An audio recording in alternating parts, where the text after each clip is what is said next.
Kini di ang unang simana nga ang yuta sa kaniadto hawan og puno pa sa mga sagbot. Ug kini ang unang adlaw sa mga panday na nagsugod sa pag-uka sa mga pundasyon.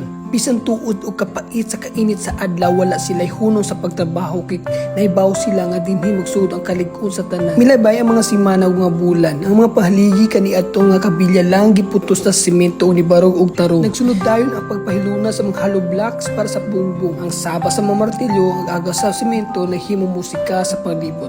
Sa pag-abot sa panahon nga gitaw ng atop, nigaan ang paminaw sa tanan. Kaya dunay nay masalitan nga ulan ug init. Hinihinay na ang nakita ang mga porma sa drawing lang makita sa una. Human sa pila ka bulan sa paningkamot na human gyud ang tanan. Wala na sabang mga scaffolding o mga sobrang akaw sa palibot. Gikan sa blueprint hangtod sa pagbuo sa semento. Karon pindala lang kulang. Ang damgon nga giampuan kaniadto hapin gyud makabot karon.